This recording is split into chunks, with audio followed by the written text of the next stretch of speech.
All right. Let me put this down here. Apologies if it sounds like shit. All right. Well, this might be the last clip of the day, although I'll probably do another one later tonight now that I think about it, because I'm planning on getting a hotel, getting some beer, having a rager. So, let's set the table. Currently at 2,400 feet. I'm about to have to climb 1,000 feet. No, like 500 feet. I have about 3 or 4 climbs left. I just counted them and then I instantly forgot how many I counted. So I'm on a little kind of nice flat-ish section that's going to a really big climb, and then I just have some smaller ones. It's definitely trending downhill, and I think like the last like 10 miles might be all downhill. Let me take a quick look. I can recount that again too. 1, 2, 3. So 3 climbs left. One of them's a big boy. And then after the last climb, it's down all the way into Front Royal. I don't really remember what getting into Front Royal was like when we were on the trail. For sure, getting into it, well, we would have hitched. Let me think about that. Yeah, no point. I can't remember it all. Man, that's a shame. Not remembering a hitch. I'm sure that person made our day. Anyway, vital statistics. 2,400 feet. Let's see. 30.3 miles to the destination. It's 8:20 p.m. Been on the bike for 8.5 hours. 62 degrees. I have my windbreaker on for the first time this whole trip. I'll get to that. I was at Skyland and it was cold. I've climbed 7,600 feet. Gone 83.6 miles. Currently going 11.1 miles an hour. It's not bad. At that rate, which is 100% unsustainable, I'd be there in less than 3 hours. But yeah, I imagine I'll be in bed before midnight. I want to shower beer. I want to listen to music in the shower while I drink it. And then get into a nice fucking comfy bed. Ooh, give me the shivers. So, let's see. Highlights since the last time I talked. I don't really remember what it was that I said last, but since then, I've seen a bear. No, a bear and a cub. Very cute. It was kind of like when I saw the fox. I was like, what the fuck is that? Is that a dog?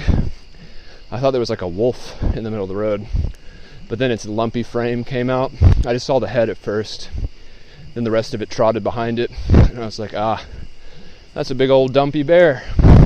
So, let it be known, Shenandoah, you want to see some bears, even for a short day excursion, you probably will.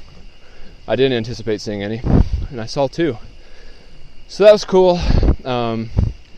Went by the Big Meadow wayside, and there was a northbound hiker, and I was like, Fook, my duke, you're not going to make it. He didn't have a trail name.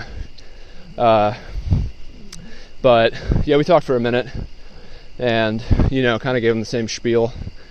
Happy for you, jealous of you. That's why I'm out here reliving some of that former nostalgia. So, pressed on from Big Meadow. It was only 9 miles from Big Meadow to Skyland, and I had eaten a pretty substantial snack before even leaving and realizing that that's where I was going to be ending up. Man, this is a nice section. This is so easy. So I stopped at Skyland for about an hour, got a Beyond Burger, which was good, I guess. Fries, they were decent. The beer was nice, not quite enough. Gotta supplement it tonight with some hams, bitch. Hams, $3 for 6 tall boys. fuck out of here. I think I'm gonna buy a 6-pack and then take the rest of them with me tomorrow. Since it's gonna be such an easy trek, 4 or 5 beers in addition to everything else will make it a little bit more interesting, a little bit more unwieldy. So, and then Allie and I can have beer as soon as we want. It'll be shook to fuck, and it will be warm, but beer is beer, my dude. So, all the bugs are out. It's dark, obviously. Everyone's on the street right now, trying to get a little bit of the roadkill from earlier. Looking around at the stars. It's a pretty nice night. It was overcast for the majority of the day, which was great because it didn't actually rain really more than, like I said, 200 drops or so on me. And so now all that stuff is cleared out, and it took the heat with it, which is why I have my fluorescent windbreaker on. You're welcome, Mom. I'm very visible right now, although there's only been like 4 cars to pass me. So, yeah, I think it's going to go out with a bit of a whimper, you know. I will say qualitatively, well, yeah, both. Skyline Drive is obviously easier than the Blue Ridge Parkway. It's only 101 miles, and I mean, Skyland is the high point, and that was like 3,600 feet. And beyond that, nothing too much, really. I mean, it felt sort of like, kind of like an easy day on the Blue Ridge Parkway, which isn't really saying too much, because, like, well, I have no idea where I was going with that point. I got distracted. I may have sampled some more Grandpa after dinner. In fact, I will go ahead and say that I definitely did. I remember when we were on the trail, we came out on the AT at Skyland, and I had no idea. I don't think that I was aware that we were going to go there or what it was. Maybe I was, because anything with the promise of beer would have certainly perked my interest. So maybe I did know, but it just materialized all of a sudden out of nowhere. And I was so stoked to find that spot. I think I was the first one there. And I remember taking my shoes off on the curb and just like laying down. This was before the days of the Jewel, because you know for sure that would have been a Jewel-worthy moment. And I assure you I made up for that tonight. But yeah, Skyland was great. The nostalgia dripping from every orifice of it. And then also just the convenience of everything.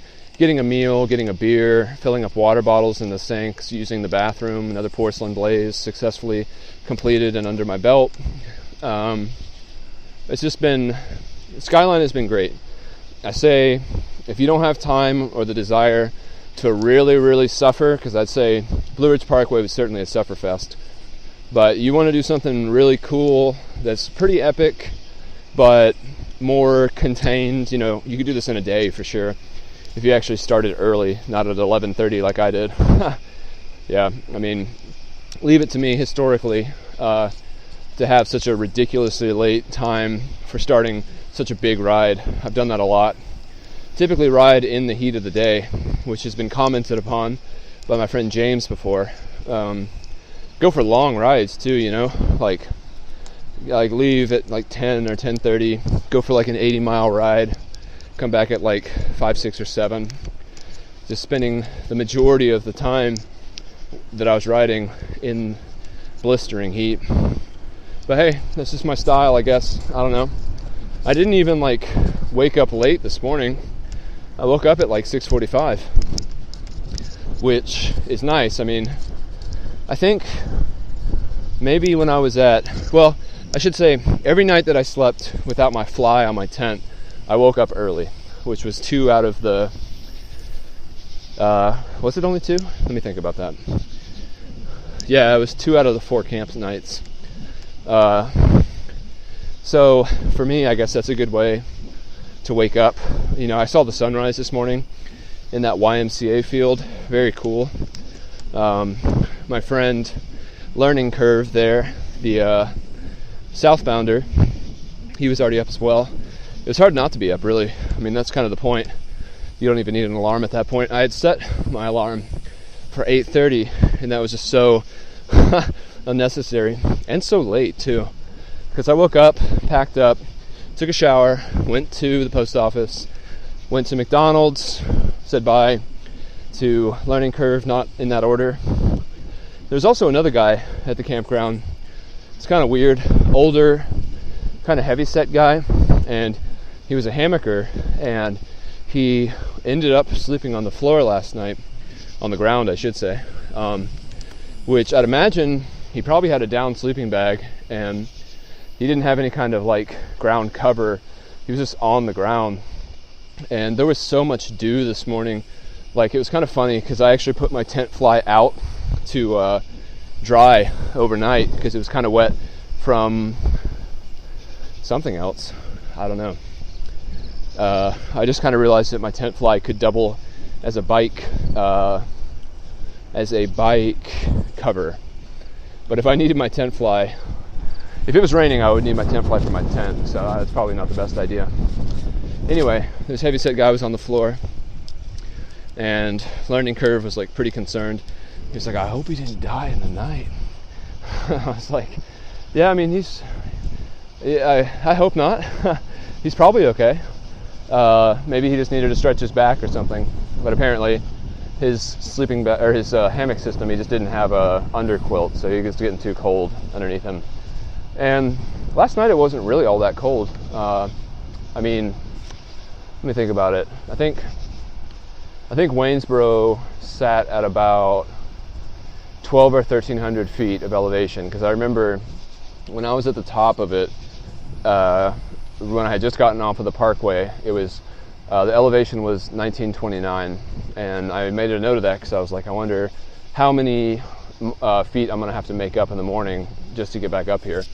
And the climb wasn't bad at all on a bike. I think it was like 6 or 7%. And there was a bike lane the whole way. Not that it was in good shape, but at least I wasn't with all the traffic. Not that there was much traffic anyway. But in any case, yeah, I think I came down about 600 feet to get into Waynesboro. And so it was a little bit warmer than it would have otherwise been. I mean, I'm still at 2,400 feet right now. I got a big Fuking climb coming up. I'll probably switch back to music at that point. I do have a new Harmontown to listen to as well, so that's kind of on the docket, but I could also save that for my shower beer. Podcast is an acceptable alternative to music in my mind, especially if it's Harmontown. But yeah, man, this is it. Home stretch. Tomorrow, how many times can I say victory lap? Probably at least 4 or 5. Yeah, Big Dipper's directly above me right now. I'm just kind of pressing on. I don't really know what mile marker I'm at. That's one nice thing about talking, whether it's on the bike or on the phone or while hiking, if you're talking with other people. Time passes in a different way. If you're honestly engaged, then time goes by quickly. Yeah, explaining cliches. It's 8:30 p.m. now. So yeah, if I have 27 miles, probably, is that what I probably have? 27 and a half. 27, so let's just call it 30, if a worst case scenario. And let's say I'm going to do it in less than 3 hours for sure. 9, 10, 11, because I bet I'll get to the hotel before 11, which would be nice. That fits into my whole schema. And then I can actually dry my tent out in the hotel. That'd be cool. I should definitely do that. Although, that would mean I'd have to put it away in the morning. But still, it probably stinks, so I should definitely air it out. That tent, last time I remember being in it on the trail, it smelled like dead fish. It was gross. Fook my Duke. This is a big Fuking climb coming up. I'll try to keep talking until I need to put it away so that I can climb effectively. Yeah, the night ride tonight is very nice, but it's not quite as appreciated given how similar the weather was earlier today. but still feels good. Digging it. Another thing that's a bit of a shame. What gear am I in? Oh wow, big chain ring. You know the terrain's easy when you're in the big chain ring. It's unfortunate, I've really honed in on my cockpit setup for the bike. So like the 2 food bags that I have, the gas tank style bag I have on the top tube, that's really the primary bags that I'm going in and out of at this point. I really want to try to remember to try to attach one of these 40-ounce crushers to my backpack for the long trail, because I think that would be a bit of a game changer. I could change the way I use my fanny pack so that I wouldn't have to carry gross shit in it all the time. I could just use the crusher bags instead. So hopefully this is a mental note that will help with that. And beyond that, I'd like to go over the contents of my cockpit. So, obviously I have my sleeping system on the rack, attached by straps. Then I have my tent poles and tent stakes that actually serve as an anchor for my sleeping system. There's like another strap that fits onto the rack for the actual poles and stakes, so that they won't allow my sleep system to fall off. This is probably impossible to understand describing it, but it doesn't matter. And then behind that, we have my Frog Tog waterproof rain jacket. And then you move up and you have the bell. And that's a pathetic bell. Nice. Then the Garmin, then my redundant front light, which I've only really used as a spotlight a few times out here, not as an actual navigation light. And then moving on to the front right-hand side crusher, I put my phone in the outer pocket of it. And then on the back of that one on the right, I put trash. So food wrappers, gum wrappers, whatever. And then inside of the 40-ounce crusher on this side, I have my battery packs and charging cables and stuff. So if I do go to a restaurant or whatever, I can quickly pull it out and not have to go into my seat bag where I had been keeping it. Plus, if I need to charge something while moving, Juul or the phone, I can do that and not have to go through my seat bag, which is impossible to do if I'm moving. I can do stuff with this 40-ounce crusher. So then on the left side, my other 40-ounce crusher, that one contains, shall we say, active snacks. So the outer pocket contains all my crackers and Cliff Bars. And usually if it's after a resupply, I'll have even more snacks inside of the 40-ounce crusher on the left side. But at this point, I've eaten enough snacks to where it's just empty. So if it gets a lot warmer, I might take this jacket off and then put my jacket inside the inside pocket of the 40-ounce crusher. Then we have the gas tank on the top tube, which is where the Juul is, Grandpa, my headlamp, my bike lock, my gum, my Propel, and my Starbucks coffee. I think, there's a spare set of headphones in there as well that are in a plastic bag. So if it had rained, I could switch out to headphones that don't have a remote, so it wouldn't get water in it and short out and not work anymore. And I could also put my phone in the bag that holds the headphones currently. And I think that's all for the cockpit, but it's been definitely a process of like trial and error. Well, let's just go through all my bags, fuck it. I'm not going anywhere. So my frame bag, there's a small pocket on the right side. By the way, my friend Jake borrowed this bag, and then when I got it back, both the zippers were broken, and so I fixed them a little bit. I was able to use some needle nose pliers and like force them to close more betterly. But every time they've fallen off the track, I have cursed Jacob. I'm like, God damn it, Jacob. Like, I don't even know. Anyway, frame bag. So we got the right side small pocket. That contains the bathroom materials and also my chamois butter, which has come in quite clutch. I was using like a Vaseline on the trail to prevent from monkey butt and like chafing, and the chamois butter works pretty well.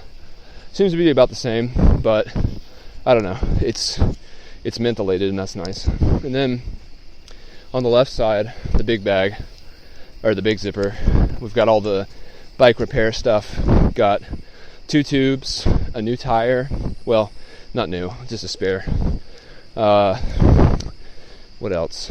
Definitely the tool bag is in there. Oh, spare brake and gear cable, and spare BB7 brake pads. So that's cool. What else? I've got my 3 water bottles. The Sawyer Smart Water Bottle combo. And then my 1 liter performance one. And then my 24 ounce performance one. So the 24 ounce performance one is the one that gets the Propel. And the 1 liter usually just contains fresh water.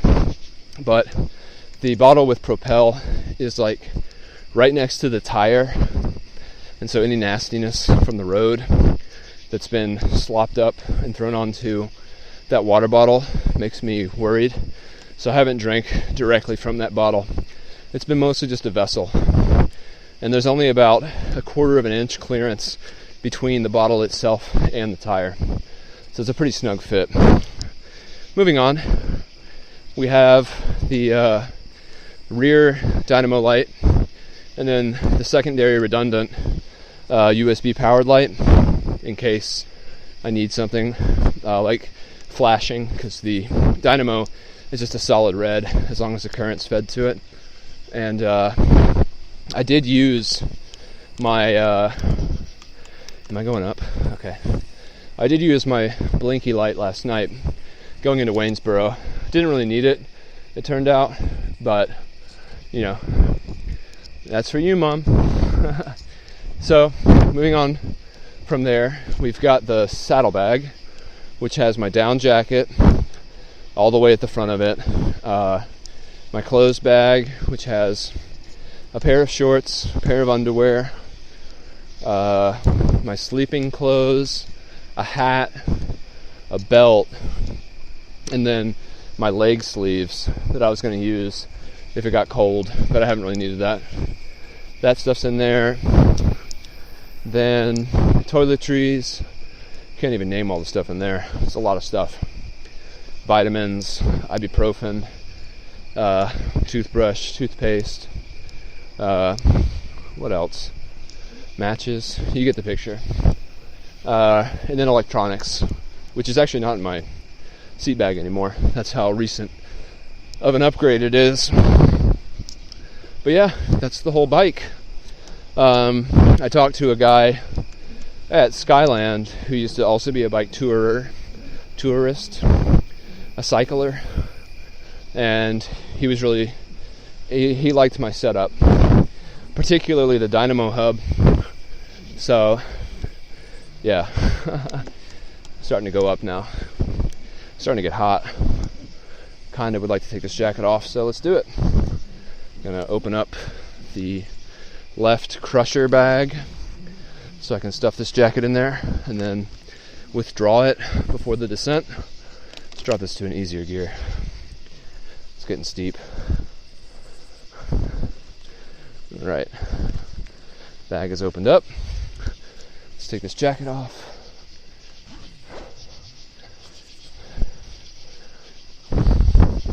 Oh yeah, I have my fanny pack too. Fanny pack houses my wallet, a pen, Swiss Army knife. That's it.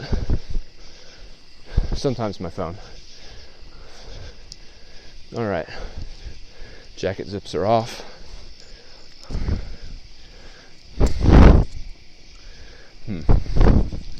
Elk Wallow. I feel like that's the wayside that Compton went to by himself, and we didn't know where he was. Fuck. This is hard. Yeah, this is hard. Get this jacket off. Let's try to take it off with the arm side first. Man, I wish I had 3 arms, or could like balance this bike a little bit better than I can. Fuck, yeah, I do not like riding no hands with this bike. It's so precarious. Such a fine line between like going straight and then it turning. Let me try it one more time. If I get enough like momentum, I think it'll work. So nervous. It's a hard thing to recover from. Fuck. Yeah, it's not gonna happen. It feels so bad. It's like overcorrection to the max. I'm gonna try to take this off over my head. This is dumb. Alright, that worked.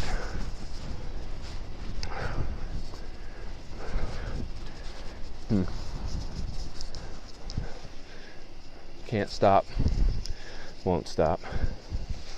So many little buggies out and about. Oh, it feels so much better already. Now the key to this whole transition is to... Why the fuck? What gear am I in?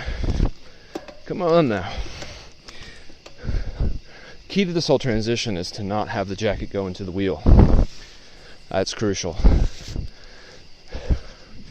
At that point, not only should you have stopped to do it, but you're also a dumbass. Maybe I can try to put this here. Fuck. Alright. Going back to the original plan.